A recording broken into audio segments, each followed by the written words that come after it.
Are vintage cards a better investment than modern cards? Today, we're diving deep into the data, and the results might surprise you. My name is Geoff Wilson. By day, I invest in tech companies, and at night, I invest in sports cards. Join me and my team as we help you profit from the hobby we all love. Hello, sports card investors. I hope you guys are having a great weekend out there. Hopefully you've been enjoying the NFL playoffs, and we are going to hopefully add a little more enjoyment to your day because we are tackling one of the more hotly debated topics in the sports card hobby. Which type of cards make the best investment? Are you better off putting all of your money into vintage cards like some people would suggest? Or can ultra-modern and modern cards make as good or even better of an investment?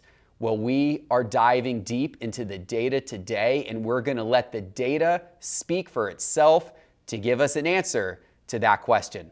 And before we get into the data, I want to tell you about Basketball Card Fanatic Magazine, because if you are a collector or investor in basketball cards, this magazine, this is really, really awesome. It is full of tons of different pages of awesome articles and content about basketball cards every single month. It's available both as a physical magazine and you can get a digital version as well. But if you want a copy, you need to place your order by Sunday, January 23rd if you want to get the February issue. And we're making it easy for you by giving you a promo code that gives you 50% off your next issue, your first issue in your subscription. Promo code SCI50 gives you 50% off your first issue in a monthly subscription. You go to the website is bcfmag.com. Again, bcfmag.com. Promo code SCI50. Check it out. And also, check out this really incredible artwork behind me. You want to talk about some awesome cards, vintage and modern and ultra-modern cards. We're building out a collection of incredible artwork for your home or your office. You can check this out and order it today on sportscardinvestor.com by going to shop in the main menu bar. Okay, let's dive right in. Are vintage cards the better investment? Well, first of all, what are we talking about when we're talking about vintage cards? The sports card hobby considers vintage cards to be cards that were made prior to 1980. Now, some of you in your minds, when you think vintage, you may be thinking cards from like the 50s, or you might even be thinking cards from like the pre-war era. Very, very old cards. Well, that's all part of vintage, but technically vintage is 1979 and prior. That is considered vintage. The sports card hobby considers modern to be 1980 through 2016. And ultra-modern is 2017 to present. So cards that were just made in the last couple of years. Today, we're gonna take a look at all three of those categories and compare each of them to one another from an investment standpoint.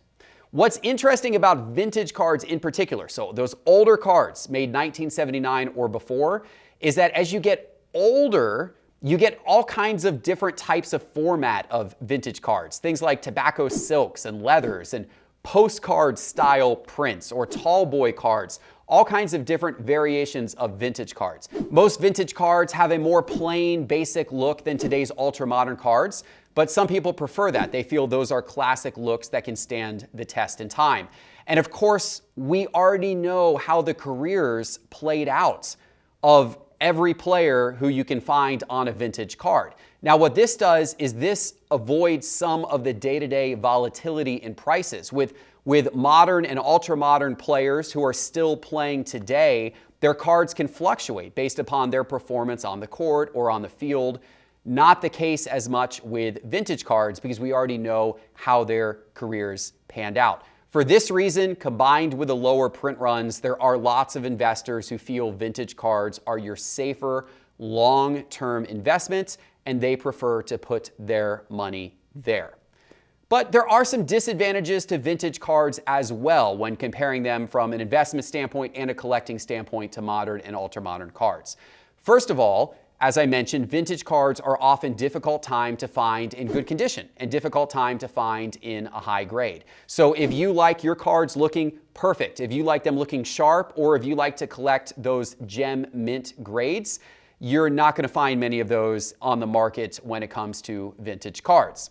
Also, many vintage cards were printed on poor quality cardstock. They typically have issues with damage, poor quality control, being off-centered, being out of focus, etc. So once again, it is hard, especially to build a collection of vintage cards where all of the cards are in really sharp condition. Many of these vintage cards were not cared for decades by the people who collected them. So today we're simply left with what we have, and many of those cards are beat up.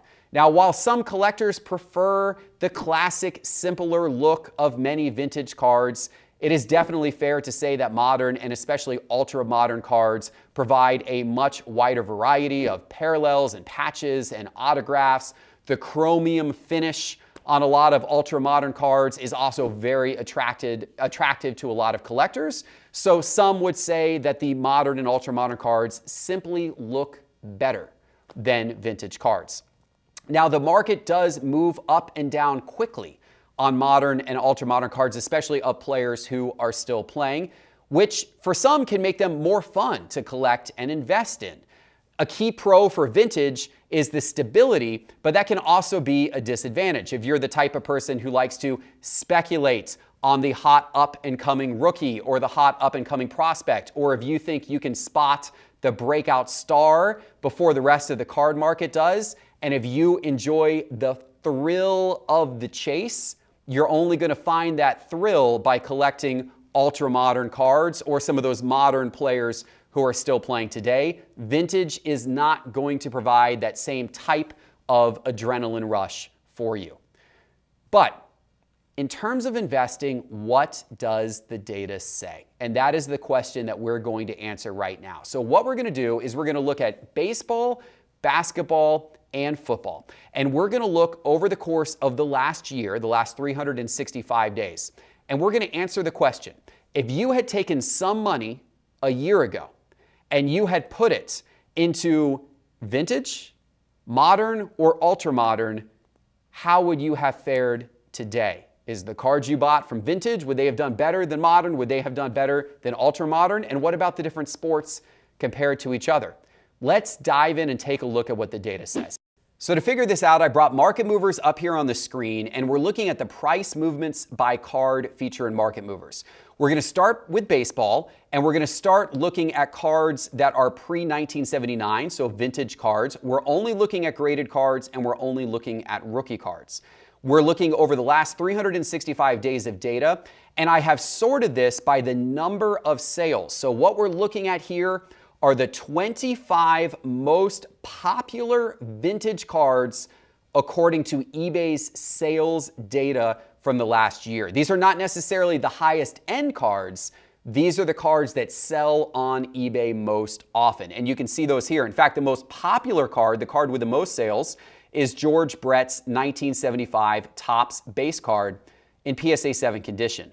That card over the last year is down 6%, but that's actually a rarity because as we scroll down the list and we look at players like Robin Yount, his cards are up. Nolan Ryan, his cards are up. Dave Winfield, this card here is up quite a bit. Johnny Bench is up, etc. Andre Dawson is up. Reggie Jackson is up. You notice a lot of green. We're looking in this column, which is price change by percentage. And you can see a lot of green, a little bit of red, but a lot of green. And in fact, overall, 19 of the 25 most sold vintage baseball cards saw their prices go up over the last 365 days. That's a pretty big percentage of vintage baseball cards that went up a lot last year. Let's compare that to the modern baseball card market. So here on my screen, I've got the years 1980 through 2016, and we're going to look at the top 25 cards from that era, according to sales volume. Derek Jeter's card, his 1993 Topps base card in PSA 9 condition, leads the way. It was up 18% over the last 365 days. One of Ken Griffey Jr.'s popular cards was down, but others of his were up. Barry Bonds, iconic 1986 Topps traded base card in PSA 9 condition. That was down 13%. We see more Ken Griffey Jr. cards. His Upper Deck cards were up. His Donruss card was down. Rickey Henderson's iconic 1980 Topps card in PSA 8 was down 2%. And as we continue to scroll down the list, you see that it's a little bit of a mix. Some up, some down over the course of the last year. And in fact, if we look overall, 16 of the top 25 cards from the modern baseball card market went up in value over the course of the last year. So 19 of 25 vintage baseball cards went up, 16 of 25 modern baseball cards went up. But what about ultra modern? What about cards that were just from the last few years, from 2017 through current? And I brought that up now on Market Movers. You can see we're looking at the last few years of cards here. The most popular card from this era, Juan Soto's 2018 Topps Update card in PSA 10, that is down 41% over the last year. Tatis's 2019 Topps base card in PSA 10, down 49% over the last year. Luis Roberts' 2020 Topps Chrome base card in PSA 10, down 78% over the last year. And as we scroll down this list of popular ultra-modern baseball cards, this looks like a bloodbath. In fact, there's only 2 cards that have gone up. Shohei Ohtani's Topps Update PSA 10 card, that's up 279%. And as we go further down the list, you'll find another Shohei Ohtani card, his 2018 Topps Chrome base card pitching in PSA 10, that is up 472%. But all of the other cards from the ultra-modern era of baseball are down. Only 2 of the 25 top cards from ultra-modern went up in value. So it has undoubtedly been a bad year for ultra-modern baseball cards, while it was a pretty good last year for vintage and for modern. So does this pattern hold true for basketball as well? Let's take a look. But before we do, let me remind you that all of this data you're seeing is from Market Movers, and you can get instant access to data just like this and an incredible amount of additional data, tracking hundreds of thousands of sports cards by going to sportscardinvestor.com and clicking on Market Movers in the main menu bar. All right, let's dive in to the data for basketball. So let's start by looking at the top 25 vintage basketball cards, and here they are on the screen. Moses Malone's 1975 Topps card in PSA 8 condition leads the way, but that card is down 39% over the last year. You then see some Julius Erving cards on the list, but they're all down as well. And Kareem Abdul-Jabbar, his 1969 Topps card in PSA 4 condition, down 52% over the last year. In fact, as we look down this list of iconic vintage basketball cards, the most popular vintage basketball cards in sales volume on eBay, a lot of them are down. In fact, overall, just 5 of the 25 most popular vintage basketball cards went up in value. The other 20 fell in value. So unlike baseball, where most of the vintage cards went up in value over the last year, basketball, only 5 of the most popular vintage cards went up over the last year. So does the picture look better for modern and ultra-modern cards? Let's take a look here at the top 25 modern era cards, led by the 1996 Topps Kobe Bryant card, PSA 9 condition. Unfortunately, this one's down 66% over the last year. Shaquille O'Neal's rookie card, down 60%. Kevin Durant's rookie card, down 67%. And as we scroll down this list and you look at those price changes by percentage, look at all of that red. Tim Duncan down 75% for his 1997 Topps base PSA 9. It is a lot of red. Even Giannis's cards are down. Giannis's 2013 Prism base PSA 10 is down 65%. It has been a rough year for the modern basketball market. In fact, just 1 of the 25 most popular cards went up in value over the course of the last year.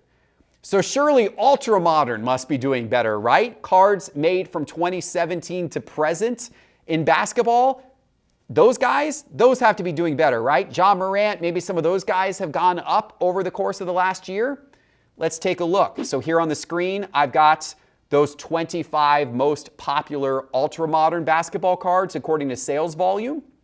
Oh, and there's Ja Morant leading the way.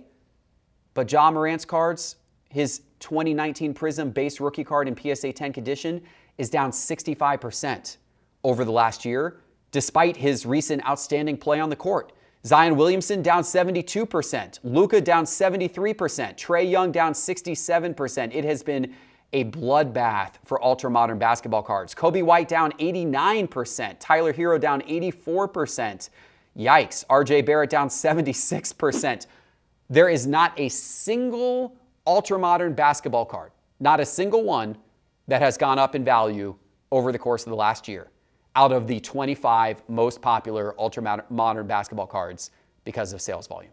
So in baseball, the pattern that we saw in baseball does hold true in basketball, in that investing in vintage basketball over the last year was a better investment than investing in modern basketball, and investing in modern basketball was a better investment than investing in ultra-modern basketball. However, overall, investing in basketball was far worse of an investment than investing in baseball from any era. Now, that's just the last year. If you went back and looked at the year prior to that, basketball cards escalated in price more than baseball cards as a whole the year prior to that. But this last year, it was a different story. The basketball card market got overheated, came back down to earth, while the baseball card market, especially vintage, actually had a real opportunity to shine and saw a lot of its cards go up. So here we're looking at the 25 most popular vintage football cards according to eBay sales data. Leading the way is Walter Payton. His iconic rookie cards, they're all going up. And a lot of the vintage football cards on your screen here, they're going up. Terry Bradshaw's rookie, O.J. Simpson's rookie, Joe Green's rookie, Jim Brown's rookie card, Roger Staubach's rookie card. A lot of upwards movement in these vintage football cards. In fact, overall, 20 of the 25 most sold graded football cards from the vintage era went up in value over the course of the last year. So much like baseball, if you had invested money in vintage football and vintage baseball a year ago, overall, you would be doing really, really well with your investment.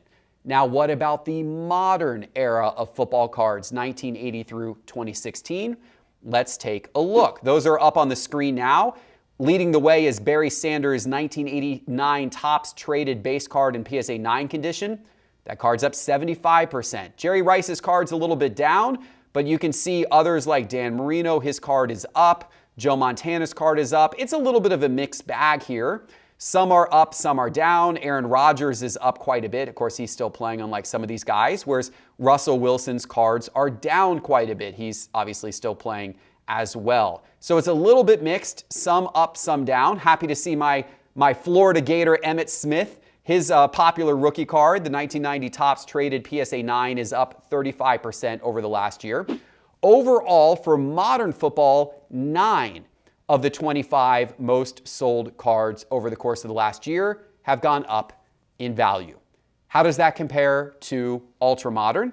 Let's take a look here at ultra-modern. The most popular ultra-modern card over the last year in terms of sales volume is Kyler Murray's 2019 Donruss base card in PSA 10 condition. That one is down slightly.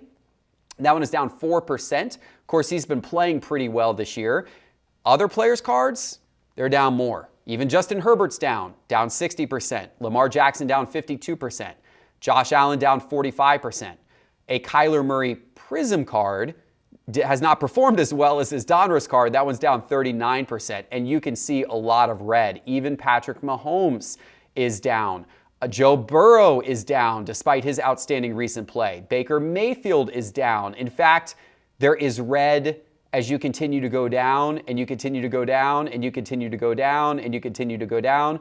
Look at that. This price change by percentage column is red all the way down the screen. So what you see is that not a single ultra-modern football card has gone up in value over the course of the last year. All 25 of the most popular ultra-modern football cards, just like basketball, all 25 have dropped in price over the last year.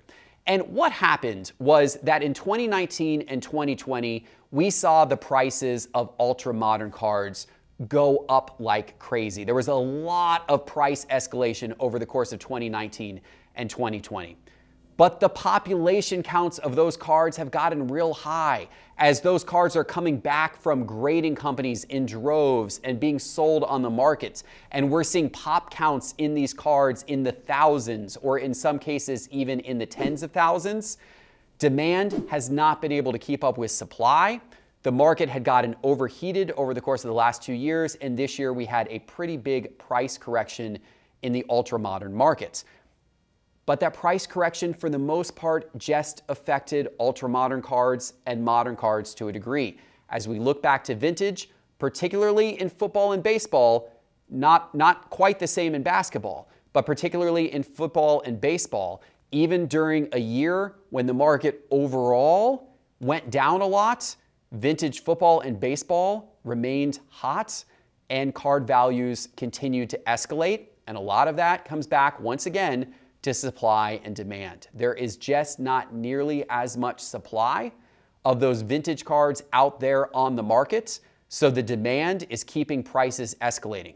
While with the ultra-modern and some of the modern cards, there's a lot of supply and not enough demand to keep the prices going up. So the question becomes, are vintage cards your better investment going forward? Let me answer that in the short term, and let me answer that in the long term. In the short term, if we look over the course of this year, will vintage cards go up more than modern or ultra-modern cards? My answer is I don't totally know, because the hobby does tend to go in cycles. And some years you see the modern stuff really hot, and in other years you see the vintage stuff really hot. But there are two important factors at play that will continue to hold ultra-modern down a little bit and continue to allow vintage to continue to have success. And that is the fact that there's a lot of printing of ultra-modern cards and there's a lot of supply. It is going to be hard for ultra-modern cards to really take off in the marketplace again because of the amount of supply, because of the population counts that exist today. Conversely, vintage is always going to be helped by the lack of supply. The fact that vintage cards, there's just not that many of them that exist, particularly in good condition, makes vintage cards always desirable and is going to help the price. So overall, if you look in the long run, I definitely think vintage is a better investment, especially compared to ultra-modern stuff that has been printed in the last couple of years. It's simply supply and demand. If I'm placing a bet over the next 10 years or 20 years in terms of what's going to go up the most, I'm looking to vintage, and I'm also looking to modern. There are some iconic modern era cards like Michael Jordan's 1986 Fleer basketball card. If you get a high condition version of that card, that's a card that I absolutely love over a 10 to 20 year period of time. There are some ultra modern cards that will hold value and that will go up in value. But you got to look at the population counts. And when you're looking at base cards and that type of thing, to think that a base rookie card of Zion that has, more than 20,000 of those in PSA 10 condition today will hold a ton of value 20 years from now, that's taking a big chance. I'd rather bet on the vintage cards, which have a lot lower population counts and players whose careers are already baked. We already know what they accomplished. So once again, short term, what's your better investment? It's a little bit hard to say. But longer term, as you look out into the future, vintage and certain modern cards are the ones that are likely going to do the best. But that doesn't mean that you can't make money with ultra modern too. You just have to be smart with the particular cards that you're buying. You got to pay attention to scarcity. Isn't this fun? I love diving into the data. I love geeking out on this type of stuff and educating myself and educating you on what the data has been like, what the data looks like, and projecting what that may be going forward. If you love doing this type of stuff too, you're going to love Market Movers. Go check it out. Go to sportscardinvestor.com and click on Market Movers in the main menu bar. And if you like this episode today, please hit that subscribe button if you haven't. And if you already have hit that subscribe and that little bell icon, then hit that like, because every like helps as well. Let me know what you think in the comments below. I would love to hear your take. Are you all in on vintage? Or do you think there are more opportunities right now, perhaps, in the modern or ultra-modern market? Let me know in the comments, and I'll see you back in a couple of days with our next episode. Take care, everybody.